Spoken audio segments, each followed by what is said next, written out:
What's up, traveler? Welcome to the Stellar Highway. My name is Motormind, and I'll be your guide.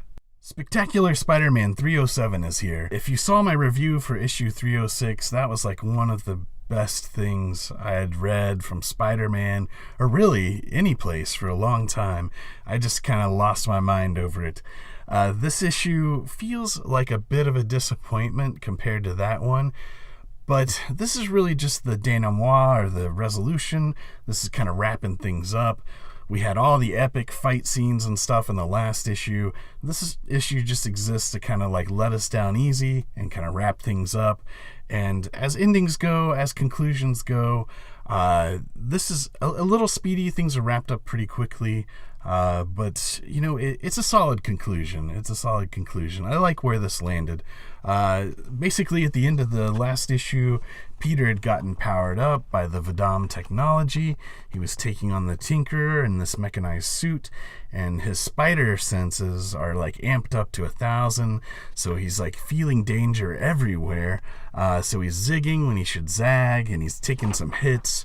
Ironheart, who was hijacked by the Tinkerer, is able to kind of provide a like momentary distraction, and Peter gets the idea. He gets in one good hit, but he just can't escape the tentacles that the Tinkerer is using. He can't get to the core, and the Tinkerer says this bit about his body being an inconsequential shell, and that gives Peter the idea to interface with him through the Vadam network. Since he has all that Vadam tech and all that Vadam power, he jumps into the Tinkerer's mind. He appeals to his humanity.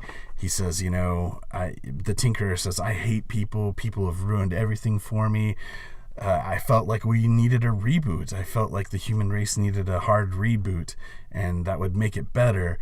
And that's why I sided with the AI." And he's like, "Hey, man, you're not alone.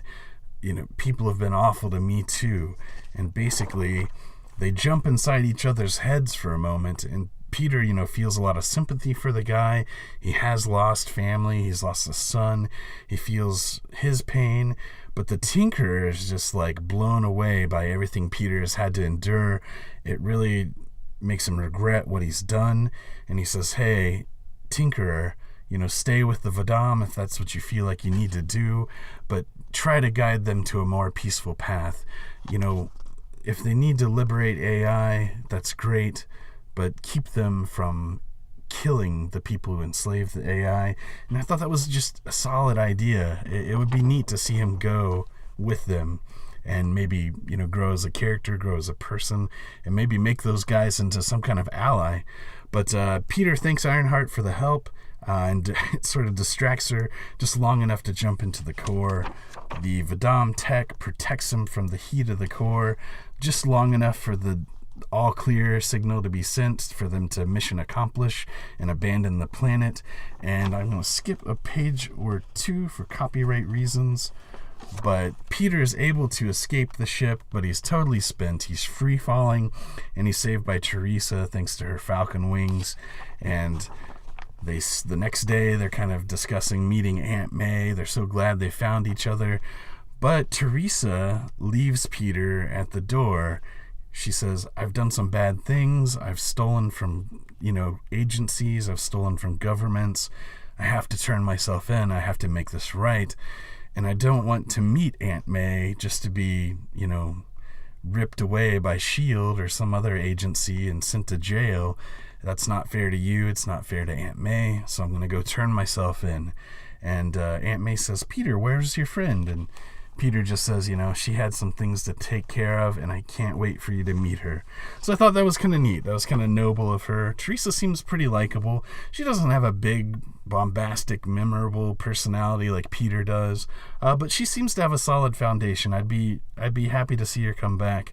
It would be neat to see her grow, maybe into her own heroic identity or something like that. But as things go, this was a pretty good conclusion, pretty solid conclusion.